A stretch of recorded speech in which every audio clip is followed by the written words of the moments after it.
So this is sort of what the evolutionary approach does, which I think is quite nice and unique and new, is it puts together these biological, the psychological, and the social, and it makes them all part of this story of evolving in a particular environment with your mind kind of reacting to things in that environment, and the biology sort of being shaped over thousands of years to kind of give you an appropriate response to that environment.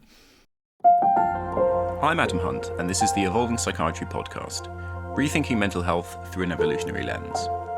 Share it with the people who matter, like it if you like it, subscribe if you want to hear more.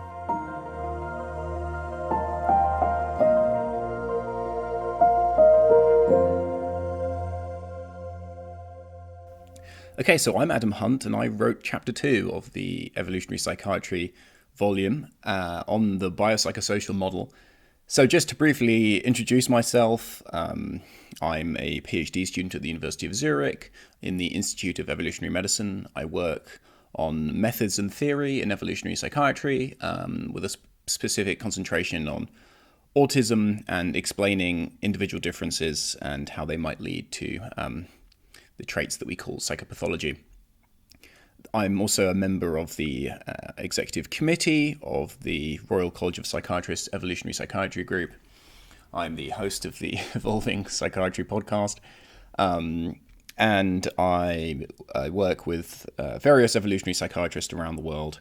And I'm really trying to push the field forward. So to get into the chapter, it was a semi-introductory chapter. It's chapter 2 in a volume, and it's meant to talk about the mainstream model of healthcare which exists at the moment and which we think evolutionary psychiatry has a good chance of improving. And that is the biopsychosocial model. You might have heard of this concept of biopsychosocial. You will definitely have heard of it if you're a medic or if you've trained in medicine or biology. The concept of the biopsychosocial model was introduced by George Engel in the late 1970s and 1980. And basically, George looked at what was happening in medicine and especially psychiatry, and he saw that there was a real push towards reductionism. So the idea that health problems and psychological problems can only and should only be investigated in terms of their physical, biological states. So you reduce the illness down to whatever's going wrong in the brain, basically, in psychiatry. And George looked at this and thought that it was missing something pretty vital, the full picture of what a human being is and why certain types of health problem arise. So he basically took this biological perspective on health and said that we need to think about health in terms of the psychosocial as well. Psychological states which an individual may have and their development, and also the social environment which a person grows up within and is situated in whenever a health problem is persisting. George pointed out that there is no patient who is not only a biological being, but also a psychological being who's coming to see a doctor and will have some kind of psychological reaction to that doctor, will have a psychology which causes them to go and see the doctor in the first place, and they're also going to be situated in a social environment which affects whether they choose to go to seek healthcare, whether they maintain treatment, whether they discuss it, and also, of course, social environments can cause health problems. So the main aim of the biopsychosocial was to say to doctors, hey, the thing that you need to think about is not just the brain state. And I see this complaint a lot by people online who find that mental health practitioners and psychiatrists especially sort of look past them as a person and really just see them as a brain gone wrong, and they're just trying to work out what's gone wrong in the brain. And this sort of dehumanizes people. And this is something that George was trying to push back against with his biopsychosocial model. The biopsychosocial model has been criticized, though. So even though it was kind of widely touted and now exists as a sort of framing model of medicine, it hasn't really translated into a proper advance in research or in treatment. And part of the reason for that might be that it's sort of non-specific and it's not really a complete theoretical model. George didn't really want it to be. He wanted it to be like a practical guide for patients and, well, for doctors to see patients as not just the biological thing that's apparently breaking. But it hasn't, as much as that may be true and doctors sort of know that, then it hasn't really altered the biomedical research agenda to make it focus more on these psychological and social states. Really, what has happened is that you have different fields and different individuals who concentrate on these things in their particular field. So public health researchers, for instance, really think about social environments and to some extent psychology. But mainstream medicine has really kind of ignored this. And so that's one of the criticisms, is that because George didn't really flesh it out as a full model, then it hasn't really had the effect that he wanted it to have. And then there are some other more theoretical things that you can read the chapter and find, but basically it's unclear exactly how to distinguish the psychological elements and how to define them and how to investigate them and how to know what you're investigating. But I think that the overall criticism is that although it's a nice idea and everyone sort of agrees with it, then it hasn't really had the impact that George wanted it to have.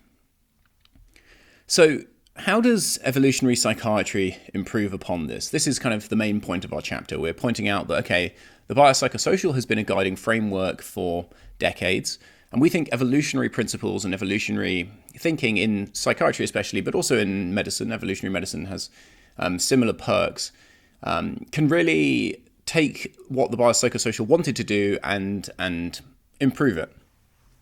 So how do we propose that will happen? Well, for the one thing, evolutionary thinking encourages us to recognize that the biological, the psychological, and the social levels are all interlinked. So at the moment, these areas of research and these ways of kind of assessing health are done by different researchers with different questions in mind. In terms of depression is the example that we run through in the chapter. In terms of depression, you might think about depression as some kind of deficiency in the serotonergic system in the brain, or you might be a clinical psychologist and think about depression in terms of mental states and self-hate and negative spirals of thinking. Or you might be like a public health researcher and look at social inequalities and think about how they can cause depression. Well, what we point out in the chapter is that firstly, evolutionary principles can make sense of all of these levels. So the serotonergic system, which is in the brain, and if that is associated with depression, which is up for debate, certainly, it's used more as an example rather than taken as fact. And there's some very interesting evidence recently which finds that depression is certainly not as simple as some kind of serotonin deficiency. The point is that from an evolutionary perspective, whatever's happening in the brain, whatever system is acting in this way, we need evolution to explain it. We need to understand why these brain states arise from an evolutionary perspective. It's not enough to say that we found this system. Even if it was the serotonergic system, we would need to explain why the system is so prone to depression or prone to failure in certain ways. So that's one thing that we can say. And an evolutionary perspective also points out that you want to find animal models of depression which are quite similar to humans, because you want to find creatures which are phylogenetically close or closely related to us down the evolutionary tree. So a lot of the studies done on, for instance, mice and rats might not be as relevant as studies, for instance, done on primates. So that's one of the benefits you can get from an evolutionary perspective on the biological level. On the psychological level, the brain states associated with depression, the low mood, the tiredness, the various effects on emotion, the unwillingness to act, there's all sorts of psychological aspects to depression which get pointed out as, the key symptoms, and they're things which we try and fix with our treatments of any kind. The evolutionary question that we want to think about here is there any function to these states of mind? Is there any kind of element of low mood which can be adaptive? Now, of course, this doesn't mean that all cases of depression are adaptive, or that depression isn't a specific illness.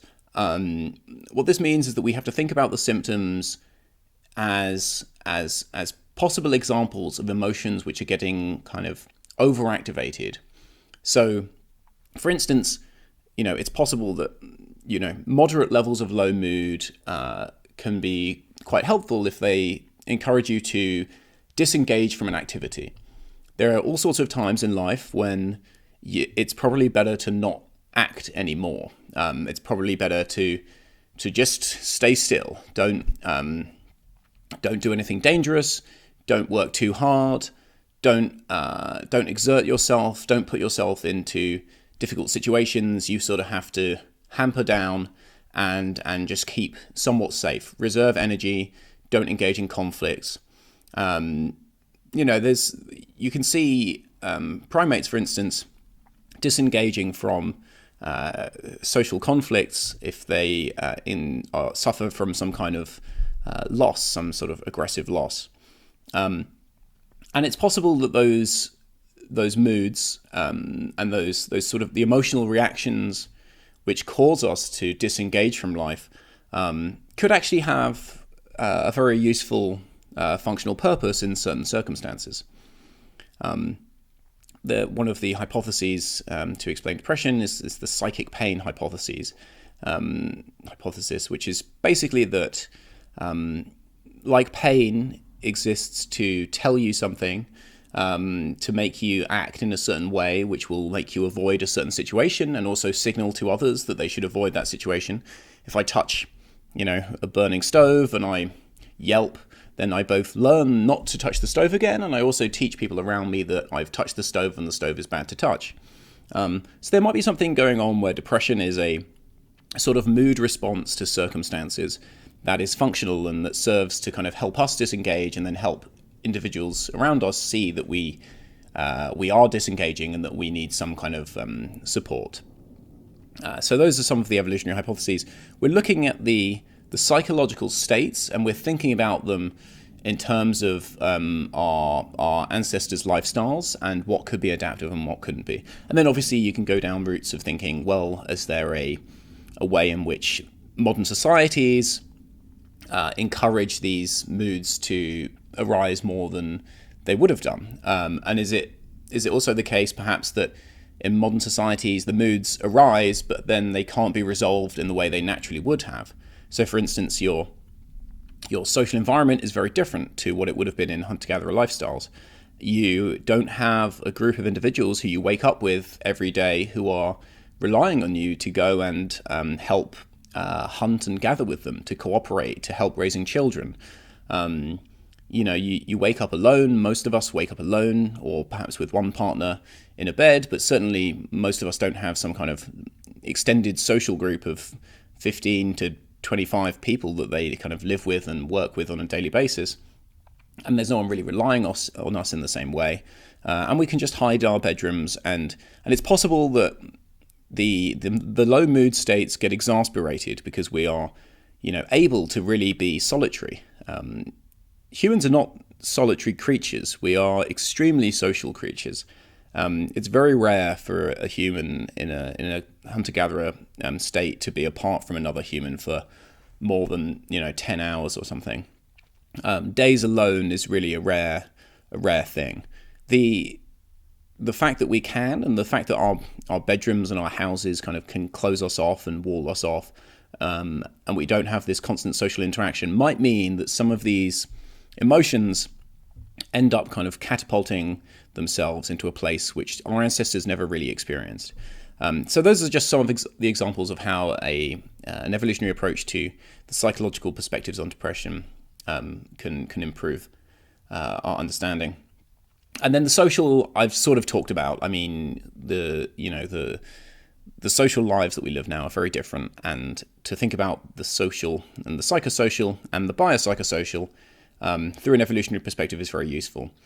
Also note that the biological system of the, let's say, the serotonergic system, even though it's probably not accurate, whatever's going on in your brain that is causing the depression or behind the depression has something to do with your psychology and your social environment. We know that depression is caused by particular social triggers.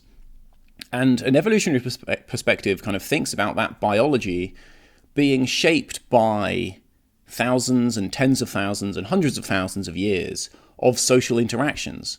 So it's not that the biology is sort of an explanation in itself. To explain why a biological system exists to put you into a low mood, you need to understand the social environment which activates that low mood. In the same way that you can't fully understand why pain exists if you just look at the pain in the brain and the nerves, and you don't look at the environment which caused the pain. You don't look at the hot stove. You don't think about the evolutionary history which caused that reaction to occur. So this is sort of what the evolutionary approach does, which I think is quite nice and unique and new, is it puts together these biological, the psychological, and the social, and it makes them all part of this story of evolving in a particular environment with your mind kind of reacting to things in that environment, and the biology sort of being shaped over thousands of years to kind of give you an appropriate response to that environment. And so in that sense, we really think that the people who are doing biological research and who are doing research into the mental states and the social environment can really kind of come together and see that their findings all make sense in an evolutionary light. There's no real discrepancy between them. These are all just processes occurring to evolved beings. And seeing that evolutionary history is the important thing for understanding why any particular health condition exists. So the all-important question is why does this matter? Why does this matter for mental health? This is very theoretical. It's a framework. It's a way of thinking. Why should it have a place in psychiatry and medicine? And I think the answer is that better understanding of how these levels relate to each other, a better understanding of the sorts of systems that human beings evolve within, and a better way of incorporating evidence from various fields of science is necessary to really take the right steps forward in preventing mental health problems, in understanding mental health, in understanding the animal models that we use, in thinking about the brain states that we might see and kind of putting them into the correct context. And this can lead to differences in treatment, because, for instance, one thing you might think is that when a person loses their job, they become depressed, and you might think from a modern perspective that that's something to do with either the brain state or maybe it's something to do with the loss of finances and the stress that's causing. And those are kind of reasonable assumptions from a modern perspective. But if you have an evolutionary perspective as well, you can also think about what a job does, which is more than just money and the brain states that come after losing a job. You can recognize that social status and a social group are really important things for human beings to have, and that in losing a job, one of the main things that a person might lose is their sense of worth to society, their place, the respect, and the interaction. So an evolutionary approach can kind of guide us towards ways of treating and preventing mental health conditions which are somewhat novel, because it recontextualizes what's actually happening here. So that's just one example. But I also think, better directing of funding, better recognition and integration of the various fields, and just being able to retell the story of what's happening to our minds could have a huge impact across all sorts of mental health conditions, not just for depression, but for many of the other traits that I'm going to be thinking about for the rest of this podcast series. So I'll finish with that and say thank you.